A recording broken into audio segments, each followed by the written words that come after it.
Hello students. तो finally आपके आपके जो मई के एसएससी एमटीएस के एग्ज़ाम थे वो आज यानी कि 19 मई की थर्ड शिफ्ट से समाप्त हो चुके हैं।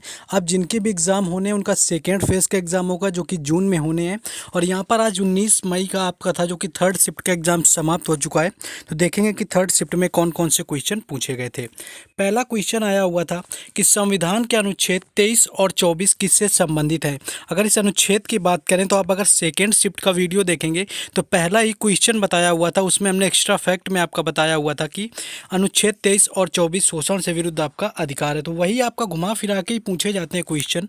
तो संविधान के अनुच्छेद 23-24 पूछा गया था, तो शोषण के विरुद्ध अधिकार यहाँ पर राइट आंसर हो जाएगा, जो कि भारतीय संविधान के अनुच्छेद 23 और 24 के तहत आपका दिया गया है। अनुच्छेद 23 की बात करें तो इसमें मानव तस्करी और जबरन श्रम पर रोक लगाने का प्रावधान है, यानी मानव तस्करी नहीं कर सकते। और अनुच्छेद जो 24 है आपका कारखानों, दुकानों आदि में आपका 14 वर्ष से कम उम्र के बच्चों के रोजगार पे आपका प्रतिबंधित है। नेक्स्ट क्वेश्चन हम लोग आगे देखेंगे। नेक्स्ट क्वेश्चन पूछेगा, बहुत अच्छा क्वेश्चन है आपका, कई बार एसएससी में पूछा जा चुका है कि खर्ची पूजा में कितने देवी देवताओं की पूजा की जाती है। तो आपका खर्ची पूजा कई बार पूछा गया है, सीएचएसएल के एग्जाम में भी आपका आया हुआ है। तो अगर खर्ची पूजा की बात करें तो खर्ची पूजा आपका त्रिपुरा का एक हिंदी त्यौहार होता है। तो आपसे ये भी पूछा जा सकता है कि किस राज्य से संबंधित है। तो त्रिपुरा आपका राइट आंसर हो जाएगा, जो कि त्रिपुरा राज्य से संबंधित है।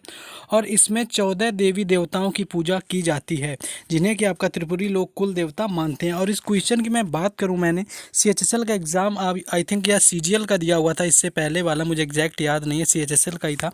उसमें ये क्वेश्चन आपका पूछा गया था कि कौन से त्यौहार में 14 देवी देवताओं की पूजा की जाती। पहली बार क्वेश्चन देखा हुआ था मैंने, स्टार्टिंग बेस में था, तो उसका खर्ची पूजा वहाँ पर राइट आंसर था। तो काफ़ी अच्छा क्वेश्चन है, इसको आपको याद रखना है।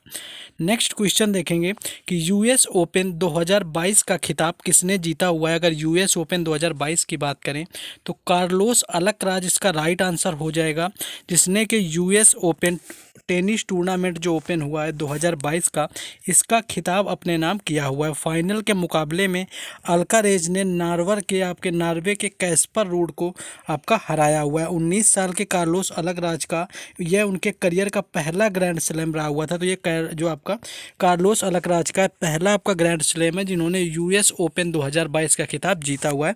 कई बार आपका ये पूछा गया है कि आपका यूएस ओपन 2022 में कार्लोस अलकराज ने किसको हराया हुआ था। तो यहाँ पर कैस्पर रूड जो है आपका राइट आंसर हो जाएगा। तो ऑलमोस्ट अब मई का एग्ज़ाम खत्म हो चुका है, जून का एग्ज़ाम बाकी है। तो जून के एग्ज़ाम के स्टूडेंट्स के लिए यहाँ पर आप लोगों की एक पीडीएफ तैयार कर दी गई है, जिसमें कि लेकर के 2 मई से 19 मई तक जो भी जितने भी एग्ज़ाम हुए हैं सभी शिफ्टों के, उन सभी शिफ्टों के आपके एक्स्ट्रा फैक्ट के साथ में एक पीडीएफ तैयार कर दी गई है, क्योंकि एक्स्ट्रा फैक्ट से ही मोस्टली क्वेश्चन रिपीटेड हो रहा है। और आई होप कि इस पीडीएफ से आपको 10 क्वेश्चन वहाँ पर आराम से आपको मिल जाने, जो कि एक्स्ट्रा फैक्ट के साथ में लगी हुई है। तो जिनका एग्ज़ाम आपका यहाँ पर अगर आपका जून में लगा हुआ है, 13 से 20 जून वालों के लिए ये पीडीएफ बिल्कुल रामबाण साबित हो सकती है। तो 13 से 20 जून में अगर आपका एग्ज़ाम है तो आप जीके जीएस और इंग्लिश की पीडीएफ मात्र 20 रुपये में परचेज कर सकते हैं। इसमें जीके जीएस के आपके 10 से क्वेश्चन की मैं गारंटी दे सकता हूँ आपका। तो इसमें बहुत सारे फैक्ट हैं।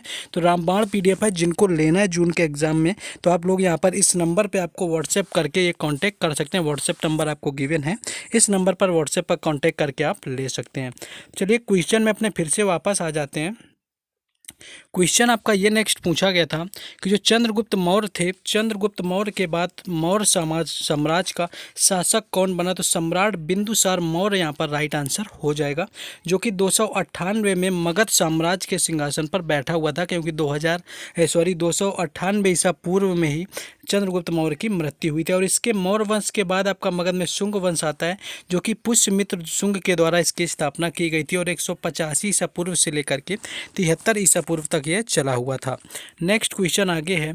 नेक्स्ट क्वेश्चन था कि 2011 की जनगणना के अनुसार सबसे कम दशकीय वृद्धि आपकी किस राज्य की थी। आपकी दशकीय वृद्धि पूछी गई थी, जो सबसे कम थी। तो सबसे कम जो दशकीय वृद्धि हुई थी वह आपकी नागालैंड की रही हुई थी। तो कई बार आपका ये पूछा गया है कि किस राज्य की जो आपकी जनसंख्या वृद्धि दर थी वो नकारात्मक रही थी 2011 की जनगणना के अनुसार। तो नागालैंड ही राइट आंसर हो जाएगा, क्योंकि माइनस आपका 0.5% ये आपकी नकारात्मक जनसंख्या वृद्धि नागालैंड की रही हुई थी। नेक्स्ट हम लोग आगे बढ़ेंगे, क्वेश्चंस को देखेंगे। नेक्स्ट एक क्वेश्चन आपका ये पूछा गया था कि निम्न में से कौन सा त्यौहार छत्तीसगढ़ में नहीं मनाया जाता है। अगर छत्तीसगढ़ की बात करें तो वहाँ पर ऐसा ऑप्शन दिया होगा जो कि आपका छत्तीसगढ़ का नहीं होगा, एग्जैक्ट ऑप्शन नहीं मिल पाए। तो अगर आपको ये बताएं कि छत्तीसगढ़ के मुख्यतः त्यौहार कौन कौन से हैं, तो छत्तीसगढ़ के जो मुख्य त्यौहार हैं आपके, जिसमें कि आपका हरेली त्यौहार छत्तीसगढ़ का काफ़ी प्रसिद्ध है, जिसमें आपका अगर हरेला पूछ लिया जाता है तो वो उत्तराखंड से संबंधित है। हरेली के साथ आपका मोजली होता है, पोला है, आपका राखी यानी कि रक्षाबंधन होता है, तीजा त्यौहार भी छत्तीसगढ़ से आपका संबंधित है, नेवरात है, दशहरा है आपका, इसके साथ साथ आपका दिवाली है, नवा खाना है, फागुन है। ये सारे जो त्यौहार हैं आपके छत्तीसगढ़ राज्य से संबंधित हैं। तो इनसे जो अलग आपका कोई दिया होगा, अगर ऑप्शन याद है तो आप बता सकते हैं, वो आपका त्यौहार छत्तीसगढ़ राज्य से संबंधित नहीं था वहाँ पर। नेक्स्ट क्वेश्चन हम लोग आगे देखेंगे बढ़ के।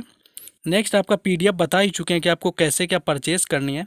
नेक्स्ट आपका बुक से यहाँ पर आपका मोस्टली आया हुआ था। अगर बात करें कि आप पूछा गया था कि अ सूटेबल बॉय उपन्यास के लेखक कौन है, तो अ सूटेबल बॉय की बात करें तो विक्रम सेठ इसका राइट आंसर हो जाएगा, जिसने अ सूटेबल बॉय नाम का उपन्यास लिखा हुआ है, जो कि अगर प्रकाशित की बात करें तो इसका प्रकाशन 1993 में होता था और इस पुस्तक को लिखने में इन्हें 25 वर्ष लग गए थे। तो ये काफ़ी इनकी इंपॉर्टेंट बुक है अ सूटेबल बॉय। और एसएससी एग्जाम में आपकी कम से कम 10 बार बिना पूछी गई, ये तो समझ लीजिए एक भी बार नहीं पूछी गई, 10 से ज़्यादा बार पूछी जा चुकी है। द गोल्डन गेट और इन इक्वल म्यूजिक, उनकी और भी कुछ रचनाएं, तो द गोल्डन गेट आपको और एन इक्वल म्यूजिक भी आपको याद रखना है, जो कि विक्रम सेठ की ही रचनाएं यहाँ पर रही हुई हैं। नेक्स्ट हम लोग आगे बढ़ेंगे। नेक्स्ट क्वेश्चन था कि बाबर ने काबुल पर अधिकार कब किया हुआ था, तो 1504 यहाँ पर राइट आंसर हो जाएगा, जब काबुल पर अधिकार कर लिया गया था बाबर के द्वारा। और 1507 में पादशाह की उपाधि यानी कि बादशाह की उपाधि यहाँ पर धारण की हुई थी। नेक्स्ट क्वेश्चन था कि विधवा पुनर्विवाह का स्थापना किसने किया हुआ था, तो विधवा पुनर्विवाह की बात करें तो इसका ईश्वर चंद्र विद्यासागर राइट आंसर हो जाएगा, जिसने कि 7 दिसंबर 1856 को कोलकाता में पहली बार विधवा पुनर्विवाह अपने दम पर करवाया हुआ था।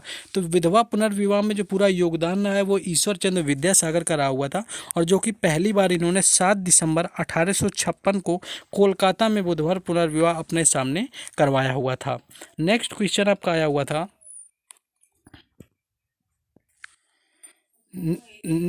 नेक्स्ट क्वेश्चन है कि किस देश ने फीफा अंडर 17 महिला विश्व कप 2022 जीता हुआ है। तो फीफा अंडर जो आपका 17 महिला विश्व कप है 2022, इसके विजेता में स्पेन ने कोलंबिया को हराकर दूसरी बार ये खिताब अपने नाम कर लिया हुआ है। तो अगर इसका विजेता पूछा गया था तो आपका स्पेन हो जाएगा, और ये पूछा गया होगा किसको हरा करके जीता हुआ है फीफा अंडर 17 महिला विश्व कप 2022, तो कोलंबिया को स्पेन ने हराया हुआ था, यानी कोलंबिया आपका स्पेन इसका विजेता रहा हुआ और कोलंबिया उप विजेता रहा हुआ था। नेक्स्ट क्वेश्चन था कि एंटी डोपिंग बिल 2021 किससे संबंधित है, तो यह जो बिल है आपका एथलीट के सपोर्ट कर्मचारियों और अन्य लोगों को खेलों में डोपिंग में शामिल होने वाले प्रतिबंधित करता है, यानी कि जो लोग डोपिंग करते हैं एथलीट, उनसे संबंधित आपका एंटी डोपिंग बिल 2021 में आया हुआ था, जिसके नियमों के उल्लंघन पर नतीजों पर डिसक्वालीफाई आपका किया जा सकता है, जिसमें आपके मेडल पॉइंट्स और पुरस्कार को जब्त करना तक शामिल है। नेक्स्ट क्वेश्चन है कि अलमाटी बांध किस नदी पर बना हुआ है, तो अलमाटी बांध की बात करें तो यह आपका कर्नाटक में स्थित है, जो कि कृष्णा नदी पर स्थित है। अगर नदी पूछी गई थी तो कृष्णा नदी पर हो जाएगा आपका, और राज्य पूछा गया था तो आपका कर्नाटक यहाँ पर आपका स्थित है, जो कि आपका 2005 में ये जल योजना आपकी पूरी हुई थी। तो 2005 में आपका अलमाटी बांध बना हुआ है, कृष्णा नदी पर बना हुआ है, जो कि कर्नाटक राज्य में स्थित है। और लाल बहादुर शास्त्री बांध आपका, इसका दूसरा नाम अगर पूछ लिया जाए तो लाल बहादुर शास्त्री हो जाएगा, जिसे कि अलमाटी बांध के नाम से भी जाना जाता है। आपका कृष्णा नदी पर एक जल विद्युतीय परियोजना आपकी यहाँ पर रही हुई है। नेक्स्ट हम लोग आगे बढ़ेंगे। नेक्स्ट है आपका एक क्वेश्चन यहाँ पर इससे पूछा गया था कि जो कुश्ती होती है आपकी, जो रेसलिंग की, उसकी चटाई की मोटाई कितनी होती है। अगर उस मैट की बात करें तो उसकी मैट की मोटाई जो होती है आपकी 5 से 7 सेंटीमीटर के बीच होनी चाहिए, और चौकोर आकार के आपके मैट 12 बाई 12 के मीटर के यहाँ पर होने चाहिए। अष्टकोणीय आकार के मैट का आपका व्यास जो है यहाँ पर 15 मीटर होना चाहिए। तो ये कुछ आपके वहाँ पर जो आपके ऑफिशियल आपके पैरामीटर होते हैं, ये कुश्ती की चटाई के आपके होते हैं। नेक्स्ट आपका देखेंगे यहाँ पर, नेक्स्ट आपका था कि इनफ्लेमेबल प्रोडक्ट प्रोडक्ट कौन से होते हैं? आपके ऑप्शन में पेट्रोल था, डीजल था, ग्लास कांच दिया हुआ था, केरोसिन। तो आपके देखेंगे तीनों आपका शीशे यानी कि ग्लास को छोड़कर ये सारे आपके जलने वाले प्रोडक्ट यहाँ पर होते हैं। तो शीशा यहाँ पर आपका नहीं होगा, तो ऐसा कुछ यहाँ पर क्वेश्चन पूछ लिया गया था। नेक्स्ट क्वेश्चन आपका था असंयम का कानून किस मौलिक अधिकार के तहत है? तो अनुच्छेद 13 इसका राइट आंसर हो जाएगा।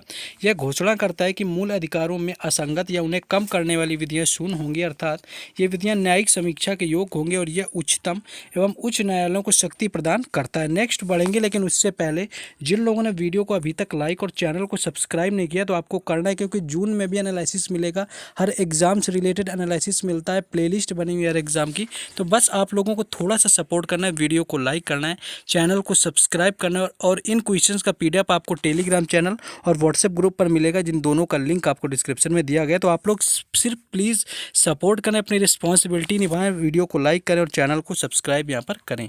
नेक्स्ट आपका देखेंगे, नेक्स्ट आपका था कि who is the founder of window marriage act? तो आपका एमजी रेनाल्डे यहाँ पर राइट आंसर हो जाएगा, जो कि विडो मैरिज के आपके रहे हुए थे। नेक्स्ट आपका था कि 1770 में बंगाल में ऐसा क्या हुआ था कि जिससे आपका 1/3 आबादी खत्म हो गई थी?